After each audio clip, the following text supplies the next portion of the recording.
Berikut ini saya akan jawab soalan-soalan yang boleh saya jawab. Yang tak boleh saya jawab akan saya bawa balik dan saya akan jawab. Nanti akan diupload di channel Ustaz Abdul Somad Official. Subscribe, like and share. Assalamualaikum Ustaz, apa hukumnya kita sengaja menyakiti hati jiran tetangga? Bagaimana untuk kita menjaga silaturahim tanpa ada pergaduhan? Maka dalam Islam diajarkan, ya'ti yaumal qiyamati bi salatin, ada nanti orang pada hari kiamat datang membawa salat yang banyak, wasiyamin puasa sunatnya banyak, wa zakatin sedekahnya banyak, wa hajjin hajinya banyak, tapi ternyata amalnya banyak, tak boleh menolong dia masuk ke dalam surga. Apa sebab? Qad satama hadza, karena lidahnya sudah mencaci maki, sumpah serapah. Wa qazafa hadza, menuduh orang dengan cara yang zalim, tak ada bukti-bukti nyata. Wa daraba hadza, tangannya sudah menempeleng memukul si fulan. Wa akala mala hadza, memakan harta si fulan. Maka jangan malu minta maaf. Selama saya menyampaikan tazkirah 1 jam 60 menit ini, banyak cakap saya menyinggung perasaan tak berkenan di hati tuan dan puan. Sudikah muslimin muslimat di masjid ini memaafkan Abdul Somad? Dah, selesai. Daripada kita cari di akhirat, belum tentu kita berjumpa. Maka datang. Yang menyakiti jiran tetangga, datang meminta maaf. Maka insya Allah, walaupun kita datang, Assalamualaikum, tak dia jawab, maka itu tidak lagi tanggung jawab kita di hadapan Allah Subhanahu wa ta'ala. Bila terkait dengan hutang piutang, bayar. Bila terkait dengan sempadan tanah, betulkan. Assalamualaikum jiran saya. Waalaikumsalam. Saya nak minta maaf nih. Minta maaf apa? Dulu sempadan tanah nih saya alih. Berapa lama? Dah 20 tahun. Qaidah Shibrin. Sejengkal saja sempadan tanah kau alih, maka engkau akan tuwiqa, dililit lehermu, 7 aradin, 7 lapis tanah. Oleh sebab itu jangan sangka hidup ni sementara saja, lepas itu kita akan mati diminta tanggung jawab di hadapan Allah Subhanahu wa ta'ala. Dunia ini hanya tempat singgah sekejap mata. Apa panduan mendidik anak zaman sekarang dalam dunia yang makin mencawar? Pertama, tanamkan dalam dia iman. Suruh dia banyak-banyak baca ayat kursi dengan maknanya. Aku ayahmu, aku bundamu, boleh jadi kami lupa, lalai, mengantuk, tidur, tapi engkau akan diawasi oleh dia. Siapa dia? La ta'khudhuhu sinatun wala naum. Al-ilmu yahrusuka wal malu anta tahrusuhu. Begitu kata Sayyidina Ali. Jangan engkau tinggalkan harta pada anakmu, sebab anakmu akan menghabiskan harta. Tapi kau tinggalkan ilmu, maka ilmu yang akan menjaga dia. Tapi harta warisan kita bagi untuk bekal hidup, boleh, baik. La anta da'a warathataka aghniya. Kau biarkan anak-anakmu dalam keadaan mampu, kaya, baik, ekonomik, finance dia baik. Elok min antada'ahum alatan, daripada kau tinggalkan mereka alatan, meminta-minta yatakaffafuna 'alan nas. Tapi ingat, bekal yang paling baik adalah watazawwadu, tinggalkanlah bekal. Wa khairuz zadid taqwa. Sebaik-baik bekal adalah takwa, takut kepada Allah. Masukkan anak ke sekolah tahfiz Al-Quran. Budak-budak yang dalam kepalanya ada Quran 1 juzuk, 5 juzuk, 10 juzuk, maka insya Allah subjek-subjek lain akan mudah ke kepala dia. Berapa banyak budak-budak yang hafiz Quran, tiada belajar biologi, fisika, tapi selepas dia hafiz Quran, dia belajar ini sebulan 2 bulan. Kenapa? Karena Allah berjanji dalam Al-Quran, wa nunazzilu minal Qur'ani ma huwa shifa'. Quran ini kami turunkan sebagai penawar isi kepala dia. Wa idza quri'al Qur'an, kalau Quran dibacakan fastami'u, dengar baik-baik, wa ansitu la'allakum turhamun. Sedangkan mendengar bacaan Quran turun rahmat, apalagi Quran itu betul yang ada dalam kepala dia. Jangan takut anak penghafaz Quran, lepas itu dia akan tidak tahu pada subjek yang lain.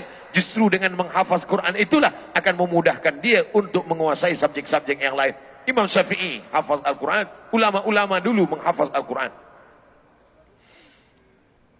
Apa hukumnya orang sering berbuat dosa tapi menyalahkan takdir? Dia minum khamar. Selepas minum khamar ditangkap polis, dibawa kepada Khalifah Umar bin Khattab. Umar bin Khattab bertanya, kenapa kamu minum khamar? Aku minum khamar kerana takdir. Kata Umar bin Khattab, bagi dia hukum sebat, bonus tambahan. Pertama, dia berdosa sebab minum khamar. Yang kedua, dia berdosa sebab bicara takdir tanpa ilmu. Dalam hidup ini ada masanya kita tak boleh memilih. Ada masanya kita boleh memilih. Al-insan bainal musayyar wal mukhayyar. Manusia antara memilih dan dipilihkan. Saya menjadi orang Melayu, datang dari Pulau Sumatera, datang dari Riau. Boleh memilih atau tak boleh? Saya ulang sekali lagi. Saya menjadi orang Melayu dari Pulau Sumatera, dari Riau. Itu dulu saya memilih atau tak milih? Tak milih. Tak ada malaikat datang, Abdul Somad, kau nak jadi Melayu mana? Tak ada. Itu tak boleh milih. Itu takdir. Kita tak boleh memilih. Menjadi lelaki atau perempuan, tak boleh memilih. Sekarang banyak lelaki perempuan, dia kata, awak ni lelaki ke perempuan? Saya sebenarnya perempuan, masuk dalam tubuh lelaki. Mana boleh? Ini takdir Allah Subhanahu wa taala. Menjadi orang mana takdir Allah. Tapi pada saat saat ini memilih, apakah saya tazkirah ini duduk atau tegak berdiri? Apakah saya minum melalui botol atau dalam gelas? Itu memilih. Allah bagi saya telinga, Allah bagi saya mata, Allah bagi saya akal, Allah bagi saya hati, maka saya memilih minum air zam-zam atau minum khamar. Saya sudah tahu bahwa khamar itu haram. Saya tahu dari medikal pun melarang. Mudaratnya besar. Allah memurkai, diancam dengan ancaman syaitan. Lalu kemudian dengan penuh kesedaran saya pilih khamar, kemudian saya minum. Manakala hakim bertanya, mengapa engkau minum khamar? Allah mentakdirkan saya. Maka ini bukanlah sifat orang beriman. Maka dalam Islam, baca baik-baik kitab Syekh Muhammad Sa'id Ramadan Al-Buti, Al-Insan Bainal Musayyar wal Mukhayyar. Manusia ada mana kalanya dia tak boleh memilih, dan ada kalanya dia boleh memilih antara baik dan buruk. Wa nafsi wa ma sawwaha, demi manusia, jiwa manusia dan penciptaannya. Fa alhamaha fujuraha wa taqwaha. Allah berikan jalan fujur, Allah berikan jalan takwa. Qad aflaha man zakkaha, beruntung orang yang membersihkan dirinya, dia pilih jalan yang baik. Wa qad khaba man dassaha, rugilah orang yang mengotori dirinya. Mudah-mudahan kita selalu diberikan taufik dan hidayah. Apa makna taufik? Taufik sejalan jalan kita dengan jalan Allah. Hidayah, kita boleh membezakan mana kiri, mana kanan. Kiri tak baik, kanan baik. Kata Allah yang kanan baik, kiri tak baik. Sejalan jalan saya dengan jalan Allah, disebut dengan taufik. Banyak orang sekarang, semoga kita mendapatkan taufik dan hidayah. Bila anak dia bertanya, ayah, apa taufik dan hidayah? Ustaz tanya-tanya dari dulu memang dah begitu. Manakala sejalan jalan kita dengan jalan Allah, maknanya kita mendapatkan taufik.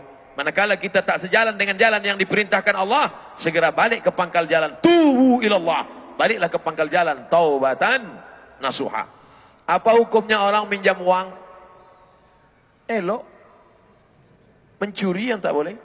Menunaikan haji walaupun menanggung hutang yang banyak. Walillahi 'alan nasi hajjul bait. Allah mewajibkan haji. Tak sama dengan puasa, tak sama dengan salat, tak sama dengan zakat. Di ujungnya ada ikatan, qaid. Apa ikatan qaidnya? Man istata'a ilaihi sabila. Siapa yang mampu. Haji wajib, membayar hutang wajib. Apa beda wajib haji dengan wajib bayar hutang? Wajib membayar hutang alal faur, segera. Bila dah jatuh tempo tanggal, tarikh, bayar. Sedangkan haji, maka bila dia mampu, maka bayar hutang. Umrah sunat, maka umrah satu package dengan haji. Sebab bila dia buat haji tamattu, dia buat umrah dulu, baru dia buat haji. Bila dia pakai ifrad, dia buat qiran, ada 3 cara. Tapi orang yang berkali-kali pergi umrah, sudah pernah sekali umrah wajib, lepas itu dia tak tahu pergi umrah, dia tak tahu pergi umrah, hutang tak dia bayar. Oh, dia tak faham ada fiqhul aulawiyat. Mana yang amat sangat penting, mana yang sangat penting, mana yang penting, mana yang kurang penting, mana yang tak penting. Maka kedudukan yang paling penting, ada yang fardu, ada yang wajib, ada yang sunat muakkad, ada yang sunat, ada yang mubah. Oleh sebab itu kita mesti berilmu. La ilaha illallah. Tapi tengok pangkal ayatnya. Fa'lam annahu la ilaha illallah. Berilmu dulu, baru la ilaha illallah.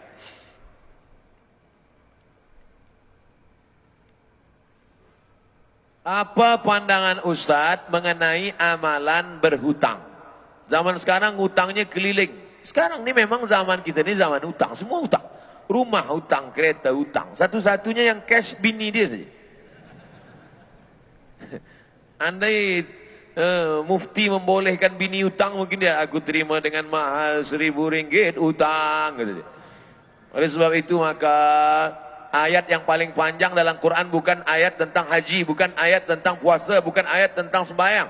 Al-Baqarah 282. Ya ayyuhalladzina amanu, wahai orang beriman, idza tadayantum bidainin ila ajalin musamma, kalau kamu ada hutang piutang saya dibayar sampai masa tarikh tertentu, faktubu, tulislah, wal yaktub bainakum katibun bil adli, hendaklah yang menulis itu seorang penulis yang adil, wastashhidu syahidaini min rijalikum, hendaklah bersaksi dua orang lelaki. Illam yakuna rajulaini, kalau tidak ada dua orang laki-laki, farajulun, satu orang laki-laki, wa mura'atani, dua orang perempuan, antadillah ihdahuma, kalau yang satu lupa, fatudzakkira ihdahumal ukhra, yang lain mengingatkan.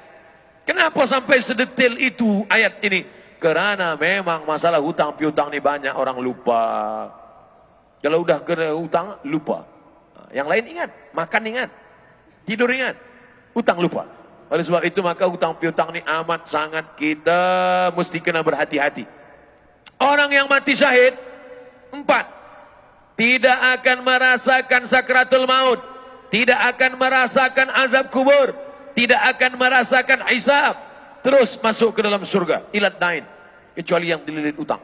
Berapa banyak orang yang mati syahid diucapkan selamat engkau wahai syahid, kata Nabi tidak, sebab dia ada hutang. Oleh sebab itu yang ada hutang-hutang, bayarlah. Tapi tetap tengok juga tempoh waktu dia bila. Saya akan bayar hutang saya pada 02.02.2020. Semalam. Itu satu hari. Mati hari ini. Menggantung roh antara langit dan bumi. Tak diterima Allah Subhanahu wa ta'ala. Oleh sebab itu maka bayarlah hutang. Itulah tausiah kita. Masih ada waktu. Bila waktu habis, bagi tahu. Apa hukumnya bermakrifat, berhakikat tanpa bersyariat? As-syari'atu bila haqiqatin batilah, wal haqiqatu bila syari'atin atilah. Orang yang bersyariat tanpa hakikat batal. Orang yang mengaku berhakikat tanpa bersyariat sia-sia. Oleh sebab itu tidak ada Nabi pernah berkata syariat hakikat saja. Hakikat hanya pejam mata, tak ada gerak. Awak kenapa tak sembahyang? Aku dah sampai sembahyang hakikat ni. Hakikat sembahyang tu kan ingat. Aqimis salata li dzikri. Dirikan salat dengan mengingat aku. Maka cukup dengan ingat. Oh, macam. Awak kenapa tak puasa? Itu puasa orang syariat. Saya puasa hakikat ni. Kenapa awak tak pergi haji ke Makkah? Itu yang pusing-pusing di Kaabah, sawab sa'i itu orang syariat. Saya ni hakikat je. Nanti bila makan, yang kasih dia makan. Awak tak makan? Saya nak syariat. Kalau memang betul semua hakikat, tak usahlah makan. Kenapa pada saat ini dia pilih syariat? Syariat ni cara, jalan. Maka dalam Islam tidak pernah Nabi meninggalkan syariat salat. Nabi disiram dengan air 5 ger kirbah. Kirbah itu kulit kambing yang dijahit diisi air. Manakala Nabi sakit, pengsan, disiram air. Terjaga Nabi. Manakala Nabi terjaga, apa yang dia minta? Salat. Terjaga Nabi, buka mata dia minta salat. Maka dipapah, digendong, kaki dia terjuntai di bawah. Fadl bin Abbas, Abdullah bin Abbas, Abbas bin Abdul Muttalib, Sayyidina Hasan, Sayyidina Husain, Sayyidina Ali membawa dia salat. Nabi yang Sayyidul Anbiya wal Mursalin tak meninggalkan salat. Hari ini ada orang mengaku sampai ke makam ma'rifat, hakikat tak lagi salat. Tahu tak salat? Salat syariat hanya Ustaz Abdul Somad yang makamnya makam syariat. Aku ini dah sampai ke makam hakikat, menyatu dengan Allah. Oh, pada zaman dulu maka mufti mengeluarkan fatwa bahwa ini sudah mengeluarkan dia daripada Ahlus Sunnah wal Jamaah. Dalam Ahlus Sunnah wal Jamaah, akidahnya Asy'ari, fiqhnya Syafi'i, dengan tetap menghormati Hanafi, Maliki dan Hambali. Dan kalaupun dia bertasawuf, tasawufnya bukan tasawuf falsafi, tapi tasawufnya sunni, berpegang kepada Junaid al-Baghdadi, Abu Hamid al-Ghazali, Abul Hasan al-Shazili, Bahauddin Naqsyabandi. Mereka yang melaksanakan syariat. Idza ra'aitar rajul, kalau kau melihat ada orang yatiru fil hawa, terbang di atas awan, yamshi 'alal ma, berjalan di atas air. Kalau nanti kau pandang, kau tengok, kau lihat ada orang terbang di atas awan, berjalan di atas air, la taghtar, jangan tertipu, jangan terpukau. 1000 kali dia mengatakan dia ahli ma'rifat, pandanglah bagaimana dia melaksanakan syariat. Maka mengaji. Saya kalau ada orang ingin mengambil baiat tarekat, ingin berzikir ikut kajian, saya tanya siapa mursyidnya.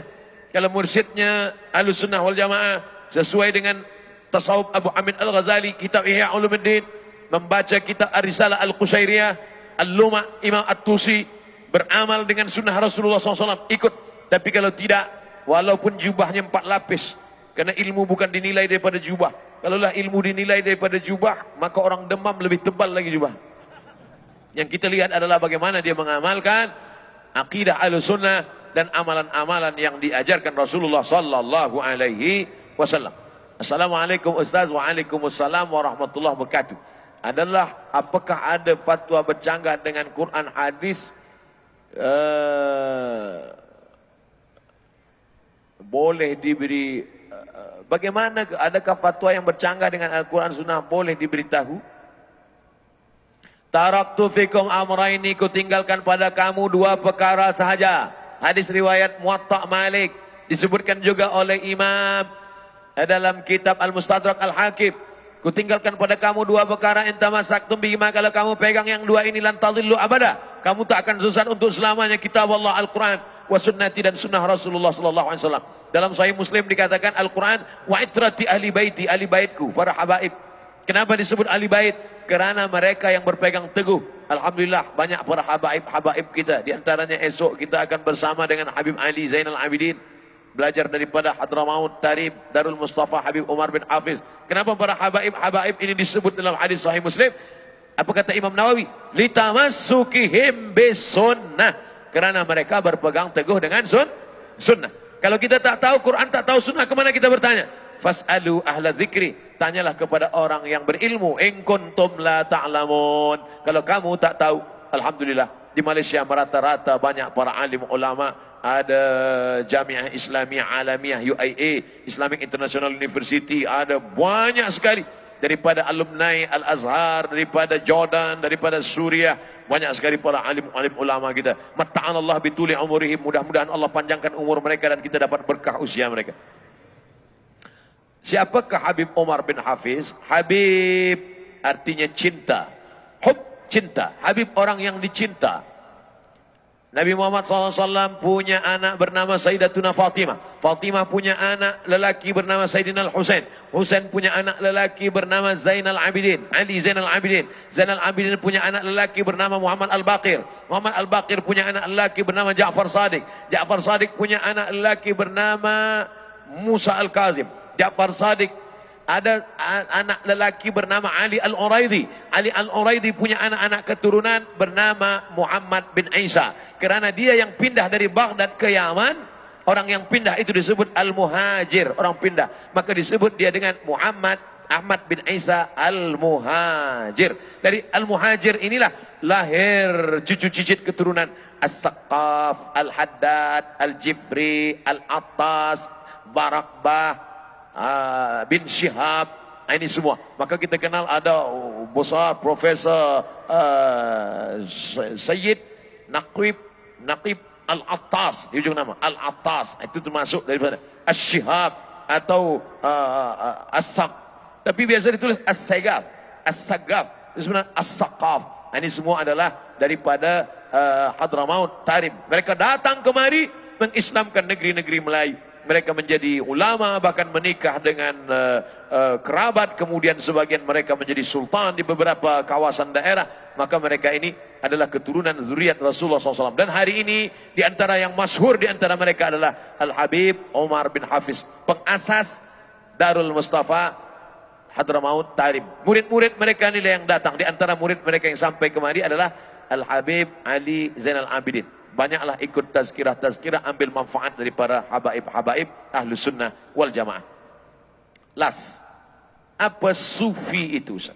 Sekarang ini banyak juga orang mengaku sufi. Saya ini sufi. Kenapa awak tak sembahyang? Suka filem. Suf diambil dari bahasa Arab suf. Suf artinya bulu kambing. Sebab dulu mereka tak nak memakai kain yang terbuat daripada qutn. Abdul Samad memakai daripada qutn. Orang Arab menyebut qutn, orang putih menyebut cotton. Cotton artinya kapas. Bila kita pakai kapas, kita berpeluh, kita hangat, kita selesa. Sebab apa? Sebab kapas menghisap keringat, peluh. Maka kita pakai cotton. Tapi mereka tak nak pakai cotton. Mereka guna soft. Bila dipakai bulu kambing ini jadi pakaian, maka semakin hangat, semakin panas, semakin gatal. Mereka tak ingin hidup selesa di dunia. Sebab mereka, makanya ada di antara mereka yang tak memakai selipar, tak memakai kasut. Namanya Bishri Al-Hafi. Al-Hafi artinya orang yang tak memakai kasut. Sebab bila dia pakai, dia merasakan nikmat, dia lupa kepada Allah SWT. Dia pakai baju, dia pakai selesa. Jadi bila ada hari ini orang berkata, aku sufi, sebenarnya itu hanya simbol saja. Makna sufi adalah tazkiyatun nafs, pensucian hati. Siapa itu sufi? Man safa qalbuhu lillah, orang yang mensucikan hati. Maka prosesnya ada 3. Yang pertama, takhalli. Takhalli, kosongkan hati.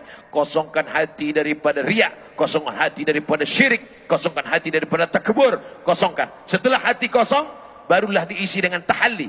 Tahalli artinya diisi dengan zikir, diisi dengan ridha, diisi dengan qanaah, diisi dengan tawaduk.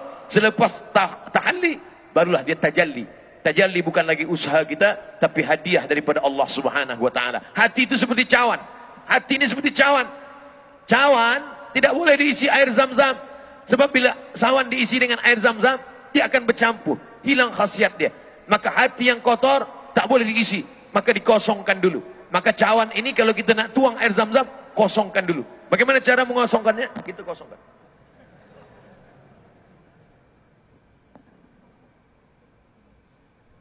Kosonglah dia. Selepas dia kosong daripada takbur, daripada syirik, daripada hasad, daripada busuk hati, itu yang dibahaskan dalam kitab Ar-Risalah Al-Qushairiyah, itu yang dibahaskan dalam kitab Al-Qulub Abu Talib Al-Makki, itu yang dibahaskan dalam kitab Ihya Ulumuddin, mensucikan hati. Setelah hati suci bersih, barulah tahalli, dituangkan air zam-zam. Tak pula ada air zam-zam. Selepas berisi air zam-zam, barulah tajalli, diminumlah air zam-zam. Selepas diminum air zam-zam, barulah kita merasakan. Rasa itu bahasa Arabnya zauk. Maka ilmu ini disebut dengan ilmu zauk. Lam ya'rif man lam yadhuk. Orang yang tak pernah merasakannya, maka dia tak boleh menceritakannya. Maka banyak orang selepas itu dia merasakan itu hubungan dia dengan Allah Subhanahu wa taala. Jadi intinya kita sucikan saja hati, perintah Allah Subhanahu wa taala, qad aflaha man zakkaha. Beruntunglah orang yang mensucikan hati. Mudah-mudahan kita termasuk orang yang suci hatinya insyaallah. Mari kita sama berdoa, mudah-mudahan Allah mensucikan kita zahir dan batin ala hadhihi niyah wa kulli niyatin salihah. Al-Fatihah. A'udzu billahi minasyaitonir rajim. Bismillahirrahmanirrahim. Alhamdulillahi rabbil alamin arrahmanir rahim maliki yaumiddin. Iyyaka na'budu wa iyyaka nasta'in.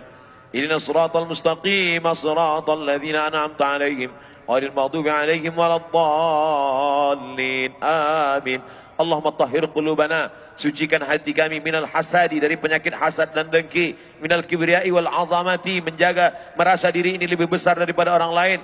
Allahumma dzakirna minhu ma nasina, ingatkan kami dari segala kami yang lupa, khilaf dan salah ya Allah.